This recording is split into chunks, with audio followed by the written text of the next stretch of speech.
Sa kasalukuyan, kamusta kay Martians? Welcome back to the 365. Okay, so welcome back sa daily vlog natin. So recently guys, may nakita ko sa TikTok na nagte-trending si Kulob. Hindi ko alam yung full story, nag-browse through lang ako.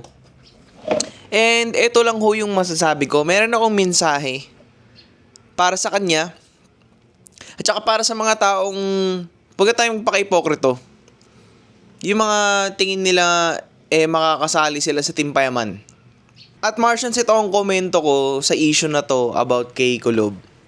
Ito lang naman, napakasimple lang. Honestly guys, hindi naman sa pag-aano, naging parte rin ako ng Team Payaman. Hindi naman sa pagkatagal-tagal na panahon, pero siguro halos mga 1-2 buwan. Nakakuha ako ng maraming subscribers, nakakuha ako ng magagandang projects, binigyan ako ni Kong ng magandang project, at sobrang thankful ko ho sa naging era ng buhay ko na yon. Pero ang hindi ko magets kay Kulob, bakit parang hanggang ngayon naghahabol pa rin siya na maging bumalik doon? Ito lang masasabi ko dyan. Kung siguro kung siguro sobrang dense ko siya, kung alam mo yun, mababaw ang pag-iisip ko, siguro naghahabol din ako ngayon eh. Pero kasi hindi ako ganong tao.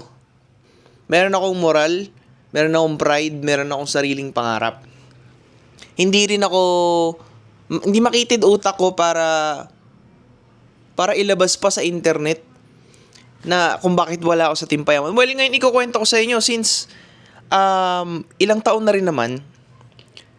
Kung hindi mo alam mo yun, pinagtataka ko, hindi mo naman kailangan maghabol sa Team Payaman, pero bakit ka naghahabol? Bakit hindi mo nakikita yung grand scheme ng mga bagay-bagay? Ba't di mo nakikita na ang laki ng effect? Tama na yung yung nabahirang ka ng Team Payaman, hindi mo na kailangan hangarin na maging parte pa. Kasi alam nyo, ang Team Payaman, honestly, family yan. Circle of friends yan. And from a standpoint, siguro naman ito guys, sa mga naiintindihan nyo to ngayon pa lang, si Kong, na-build up niya yung sarili niya simula sa wala talaga hanggang sa, alam mo yun, magkaroon siya ng kung anong meron siya ngayon. And along the way, you don't just gain money, you don't just gain fame, magigain ka ng morals. Alam mo yun, he can cut you off silently. Sa mga na-experience niya, nakaranas na siya mag-remove ng tao sa buhay niya, nakaranas na siya ng mga negative na tao. Alam mo yun, and then along the way, na as nag-progress siya, alam niya na kung paano i-handle. Hindi ako, alam mo nakakatawa, nagkaroon din kami ng issue ni Kong. Pero hindi ako yung siraulo na magpo-post pa sa internet na, gano'n ng Team Payaman, wala na ako sa Team Payaman. Paano maghahabol ako? Hindi ako naghabol. Honestly, hindi mo naman kailangan maghabol. Kung talaga bang may pangarap ka sa buhay mo at kung talaga bang mas nakikita mo ang future, hindi Team Payaman ang solusyon sa pagkamahirap mo sa buhay ngayon. Alam mo yun, hindi sila maghihila sa'yo pataas. Gawin mo na silang inspiration, pero wag mo silang higupin. Alam mo yun, wag kang humigop ng energy, wag mo silang gamitin. Well, kasi kung tutusin, marami naman talagang makikigamit at gagamit ng Team Payaman. Dahil nga, syempre, yun yung pinaka-best way para tumaas sa social media. Hindi ako magpapaka-ipokrito. Isa yun sa mga naging goals ko na magkaroon lang kahit isang project kay Kong and I'm all good for life. Parang para sa akin, hindi ko na kailangan maging member. Hindi ko na kailangan magstay pa doon. Pero kasi alam mo yun, parang nung nagka-issue kami ni Kong, doon ako na-start ma-depress. At tumahimik ako ng 1 taon sa channel ko. Pero sobrang lumagapak ako noon, parang hindi ko akalain ng isang araw nakatanggap ako ng tawag kay Boss Awi Columna. Na yun nga, parang hindi ako pumasa sa grupo nila. Hindi naman ako nag-post sa internet na kesyo kawawa ako or alam mo, hindi ako humanap ng simpatsya, hindi ako nanghingi ng pagmamakaawa sa mga tao na parang, uy, mag-uusap pa kami ni Kong, magsusorry sa kung ano man nangyari. Hindi. In silence, we forgave each other. We're in good terms. Hindi ko akalain in the past year, nung 2022 pa ata yun or something, kilala pa ako ni Boss King at ni Juni Boy, binati pa nila ako. Pero hindi na ako naghabol. Kasi mas nakikita ko na since naging client ko na sila, I think I'm all good. Since alam mo, nagkaroon ako ng projects with the merch, with the, alam mo yun, sa Team Payaman Clothing, okay na ako. Hindi ko na kailangan maghabol. Kasi, ito isipin nyo, bukod sa kay Kulob merong mga videographer, photographer, video editor, nangangarap maging client yung mga malalaking influencers. Maganda yun. Pero, ito isipin nyo to stay there for the long run, will it benefit you or will it damage you? Maganda on my end na hindi ako masyado nagtagal. Kasi dun ka lang makikilala. Dun ka lang talaga makikilala. I mean, hindi ka makikilala para sa ibang bagay. Oo, makakatanggap ka ng project, tas dun ka pala mabibuild. Pero alam mo, makikilala ka dahil editor ka na ganyan, ni ganto. Mag-isip-isip ka na. Saan mo ba gusto makilala? Kung doon mo gusto makilala, yan yung kwento mo. Pero ako, iba yung kwento ko. Kung gusto ko lang makilala na naging part, pero hindi ako permanent. Kasi you have to be your own brand someday. You have to widen your mind. You have to, alam mo yun, siya, ewan ko bakit siya naghahabol talaga. Hindi ko magets. Mukha na siyang desperadong, ewan ko. Nung una, naglugmok pa ako noon. Na-depress pa ako noon kasi nga hype na hype ako. Gusto ko maging part ng Team Payaman. Pero nung later down the line, itong character development arc na pinaranas sa akin ni Kong, thankful ako. Kasi na-establish ko yung sarili ko, naitagos ko, nagkaroon ako ng bagong mindset. Hindi na ako basta-basta viewer, hindi na ako basta-basta vlogger. Kumbaga may sarili na ako, naging komportable na ako. At saka, wala thankful na lang din talaga ako na naging part ako noon, nakagawa ko ng project. Isa lang okay na. Pero yung parang ang tanga sa internet, nag-aabol ka na parang ang desperado ka na ewan, may apologize ka pa. Ako nag-apologize din ako sa kanya kung ano man yung nangyari sa amin na which is hindi naman super duper grabbing major to the highest level. Well, kahit grabbing to the majors level yun, hindi ko ipapublicize. Kasi, alam mo yun, yung pinakamagagandang pag-ayos ng isang problema is in silence, not letting them all know and making all the people wonder. Pero ito na, sinabi ko na sa inyo yung totoo. Hindi ako alam mo rin kasi dapat na sino ka ba para mag-post sa Facebook na may issue kayo, na nagka-issue kayo, na gusto mo mag-sorry. Sana inano mo na lang, men. Sana nag-focus ka na lang sa singing career mo. Sana nung nawala ka doon, nung natanggal ka doon, tumahimik ka na lang. Nag-start ka na lang gumawa ng cover without acknowledging kung ano man yung naging issue at naglabas ka pa. Oh my God. I'm really, really disappointed. Kung papansinin mo din, marami ng editor na wala na doon. And wala rin doon sa mga editor na yun ang nagsabi, o nagkwento, or nag-iiyak sa internet, or alam mo, sinisi kung kanino man kung bakit ganyan sila ngayon.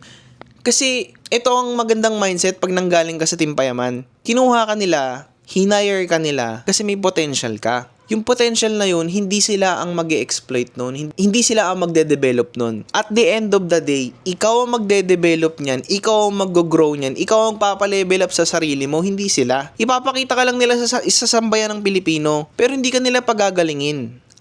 Kasi ikaw yan ikaw ang gagawa, ikaw ang kikilos talaga, yun talaga yun guys, sa kasikatan, sa pangarap, sa pagyaman, ikaw pa rin ang kikilos niyan, hindi ka basta-basta mahihila ng kung sino-sino man. Kasi kung titignan mo, kahit mapunta ka sa Team Payaman, mahihirapan kang i-establish yung sarili mo, kasi Team Payaman ka. Hindi mo magagawang separate yung brand mo, unless talagang part ka ng family, part ka ng circle, oo, mag-grow ka, madedevelop ka, mahihila ka ni Kong. But if you are an outsider, one to which na naturo niya sa akin, ni Kong, na your circle of friends should be really just a few. Yung iba parang nakiapelido na lang ng Team Payaman pero hindi talaga Team Payaman. Well, I don't know. I'm not the one to say that, pero sa pagkakakita ko, dapat matuto kang mag-establish ng sarili mong brand. Huwag kang umasa sa kasikatan ng iba. Kaya kung titignan nyo yung nangyari sa akin, bukod sa nakatrabaho ko si Kong, marami ako nakatrabahong sikat. At dun pa lang sobrang happy ko na. Dahil ayoko makilala as video editor lang ni Kong or videographer ni Kong. Kasi si Kong yan Paano ako, di ba? You should be selfish on that part na isipin mo yung sarili mo, isipin mo yung pride mo, isipin mo yung ano magiging brand mo paglabas mo ng Team Payaman. And walang nagsasalita. Pero siguro ngayon, oras na para nga sabihin ko, dahil nababother na ako dun kay Kulob, huwag ka maghabol, gumawa ka ng sarili mo. Kasi, ewan ko, nakakatawa. Nakakatawa talaga. Sa totoo lang nakakatawa. Walang ibang bagay na nakakatawa at nakakahiya. Kung natanggal ka doon, nag-focus ka sa karir mo, gumawa ka na ng covers, humanap ka ng magaling na nagmi-mix ng music, gumawa ka ng music video, mag-hire ka ng murang editor, yun lang, yun na yun Nandun ka na sa spot kasi once na nabahiran ka na niya ng fame, hindi magiging long-term ang impact ng fame na yan kasi makakalimutan ka ng mga nanood sa'yo dahil syempre sa kanya pa rin yung manonood. Pero yun na yung stepping stone mo para mag-build up ng sarili mo. Ako ganun ginawa ko, tumahimik ako for a year, kung saan ako nagtrabaho, nag-apply pa nga ulit ako ng trabaho. Not until then na-revive ko yung spark ko. Nagkaroon ako ng parang saying na it's never good to meet your heroes because Kong is my hero. But later down the road, na-realize ko na it was good to meet my hero because he made me realize who I should be, what kind of drive, what kind of spark I should have, what kind of flame I should embody sa passion na meron ako sa ginagawa ko, photography, videography. Kaya sayang nung pumunta ako ng Team Payaman Fair, hindi kami nakapagkita ulit. Pero alam mo yun, someday magkikita ulit kami. Yun lang naman.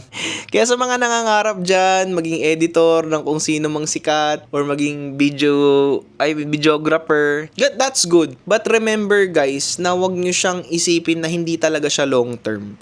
Dahil madalas ng kliyente mo hindi long term. Puro pangakong long term lang yan, pero hindi long term.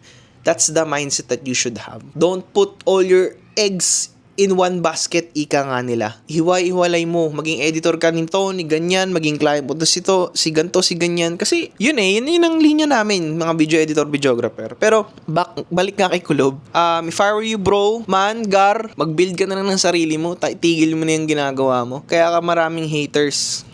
Kahit gaano mo paparamihin yung haters mo, kung ako sa'yo, idaan mo na lang sa boses mo na pagkanta. Sa ibang paraan mo binoses Nakaka-disappoint. Kasi kung titignan mo kami, yung mga umalis sa Team Payaman, yung mga hindi natanggap or nakalimutan, lahat kami gumawa ng sarili namin. Bumubuo kami, sinisipag namin. Kasi na-realize din nila na kailangan mo talagang bumuo ng sarili mong brand. Hindi maganda na makikitimpayaman ka. Makiki-feeling mo timpayaman ka. Kailangan sa umpisa pa lang maintindihan mo na yan ay exclusive membership, exclusive family ang mga yan. As in, solid family.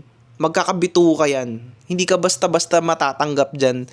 Kasi, alam mo yun, outsider ka lang kahit anong mangyari. But they're good people. They're good, excellent judge of character. Dahil nga sa nangyari sa akin kay Kong, yun talagang totally nagbago yung character ko. As in. Naalala ko pa nun, may mga tao akong narinig na nagsabi na deserve ko daw matanggal sa Team Payaman.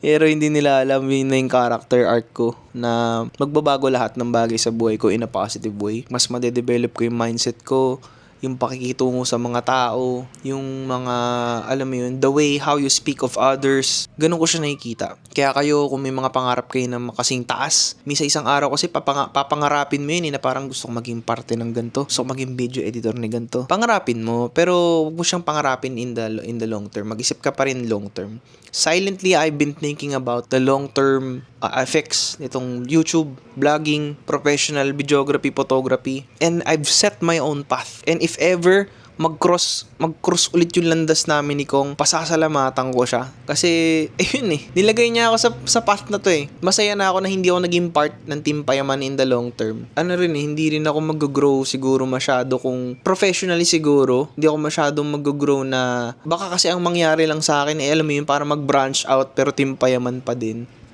Tapos, alam mo yun, pangit tignan na umasa kang sumikat dahil kay Kong or umasa kang, hindi ka kasi gagaling Hindi naman videographer si Kong Hindi naman, siya, content creator siya. Mapupush ka niyang gumaling. Pero alam mo yun, vlogger siya.